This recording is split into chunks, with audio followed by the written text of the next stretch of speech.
In today's video, we are going to discuss The Engine Trouble, which was written by R.K. Narayan. This story, which I'm going to summarize today, is about a poor man. He's living in a village and he's barely making his ends meet. Suddenly, one day, he wins a lottery, and in the lottery, he wins a road engine. So he thought that all his life's problems are going to be solved because he has this road engine and he can sell it and make money, or something good is going to happen. But it didn't happen so. This road engine brought him more and more problems. So this whole story revolves around these problems that this guy is going to face, and then how actually he's able to get rid of these problems and the road engine as well.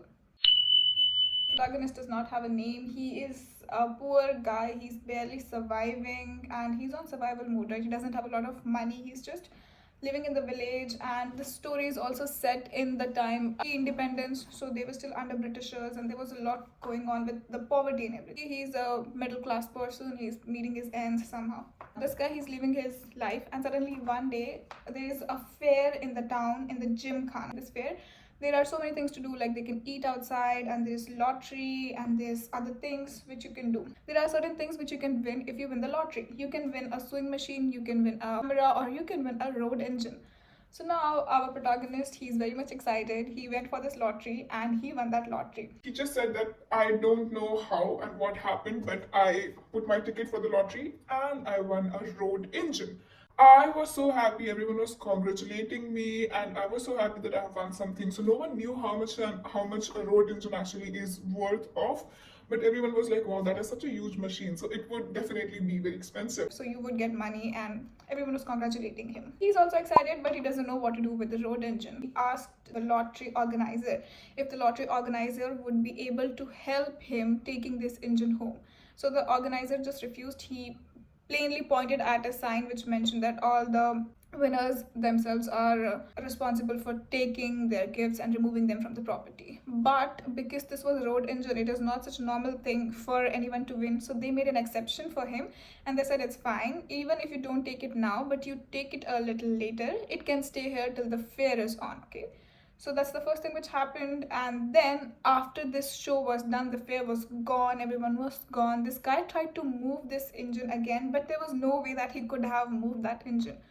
So he just let it stay there. You would have to pay rent if you wanted to keep something or use it, right? So this guy, he agreed to pay 10 rupees per month to keep the engine over there so that he's using that place. And he mentioned that my house rent was 4 rupees, but I was paying 10 rupees every month for 3 months because I wanted to keep that engine there. This was the first problem, right? But this is not just everything. Later what happened is that there was a cattle show which was coming and they needed the space in gymkhana. So now he was ordered that he has to remove his road engine. He doesn't have any choice. So he thought, okay, maybe I would just go to the municipality and I would ask them to take it. They refused to do so.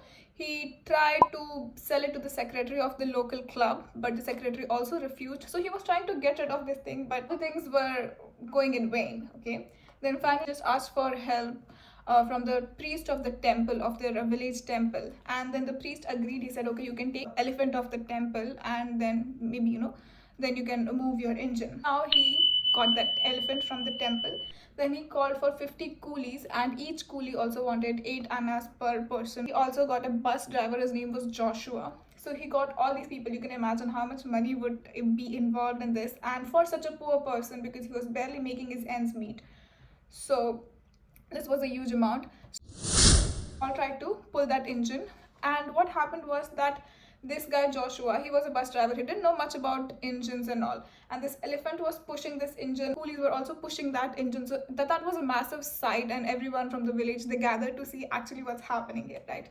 So everyone's pushing and pulling, and this all is going on, but the engine wasn't going as it was supposed to go. And then the elephant, he got pissed because all the people were here, so he went and he pushed himself in the wall, the compound wall, and the wall fell down. Okay, and when this happened, Joshua left and all the 50 coolies, they left, everyone ran, and the wall fell down. And suddenly this protagonist of ours, he felt that someone slapped him on his cheek.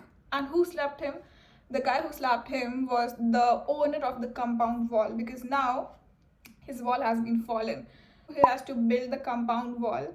He has to pay those 50 men 8 annas each. He has to pay Joseph. He has to pay for the medicine of the elephant because he injured his. his foot, and then he still has to move the engine because the engine is still there, it did not move. And when he goes home and he tries to tell his wife, trying to express what happened to him, he's sad, he wanted to share with his wife, but his wife thought that he's asking to take her jewelry, because previously when he was paying 10 rupees a month for the gymkhana fee, he had to put his wife's jewels in mortgage. So his wife thought that maybe he's asking for more jewelry, so she said, I'm going home, I'm going to my father's place, I can't do this anymore. So he also encouraged his wife, because in his mind, in the back of his mind, he was like, I can never repay this kind of money to all these people, so it would be just better for me if I ran away from this place, and then no one would know where I went. So he said, okay, yeah, you go home, you be with your family. And then one night he would also run away. So during this time, there was a show in the village. Guruji came and he did so many different things, like he chewed a glass, and then he was playing with fire, and he did so many things. And then in the end he said, I need a road engine which would run on me, which would go by me, and I would still be able to live by. So he wanted to show his power. He asked all the big people, the ones who have money and all. So he thought maybe these people would have a road engine, and these guys, they did not have it. So they were just ashamed and they were looking down, and suddenly our protagonist stands up and he's like, oh, Don't talk to them, talk to me. I have a road engine. If you want, I'll give it to you. like he was just as important as the Guruji himself, because everyone was looking at him. Within a couple of seconds, he was also at the stage where all these things were happening. And he said, you can run the road engine, that's fine, but in the end, you would have to bring it home to my place, because it needs to be there and not here in the gymkhana. So Guruji agreed, because his disciple, he's very good in driving all kinds of engine, and he said, fine, you let the engine run over me, and then my disciple, he would take the engine and he would set it at your place. so this guy, he's happy that finally, someone is able to take this road engine off. But then suddenly, before this Guruji is actually be able to run that engine over him, someone from the municipality, the officer came, and he's like, our governor has refused, and he's asked you to not do this. You can do whatever you want except for eating cyanide and this road engine over yourself. These are the only things which you cannot do. Rest, you eat classics, you play with fire, it doesn't matter. But this cannot happen. So now this Guruji is very angry, because he said, No, I mean, this is my body, I can do whatever I want to, but it did not work out that well. So this Guruji, he got really angry and he left. Our protagonist, he is asking the disciple, would you at least please take the engine to my place? And the disciple also refused. He said, no, my guru is already very angry, and what do you want me to do? Worry about your road engine? That's not my problem. So you take care of it. we have seen throughout the story, he tried everything, but nothing came to his, no one came to his rescue. He's really sad, and then he had decided that tomorrow I'll leave this village, I'll leave this place. When in the night he slept, that night an earthquake came. The next day when he went to see the engine for the last time before leaving the village, what did he see? The engine is not there. The engine is not there. Where's the engine? He went to see ahead. Oh, there was this guy who was the owner of the compound wall. So he went to that guy and he was like, oh, I see the engine. The engine was inside a well. The engine was inside the well. The well belonged to this guy from the compound wall. The guy, he's even more scared, because now what? He has to bring the engine out of the well. How is that possible? How many men would that need? Right? So he's scared. But then the compound owner came, and then he's like, oh my god, you know what? This municipality has been asking me to shut this well down for so long, but I was never able to do it because that needs a lot of material and money, so I never did it. But I just request you to do one thing. Let this engine be here and I will build the wall myself. I don't need any money, don't compensate me for anything. Just let the engine be here. And this other guy, he's finally happy because he's gotten rid of this engine. So he says, that's fine, but I paid so much money to these coolies and the elephant medicine and all that stuff which he had paid, right? And the rent and everything. So this compound guy says, it's fine, I will pay for everything, just let the engine be there, because that perfectly fits like a cork on this well. So then our guy, of course, he agrees, right? After a couple of months, when he walked past again through the well, by the well, he saw that the well was properly cemented, it was covered. So he did not really gain any money from that engine, which he thought that this was a gold mine that he had found. But at least he was in loss as well. So that is it. That's the short story. I hope you understood it. If you want to read the story but you're lazy to read, I have already read and recorded the whole story.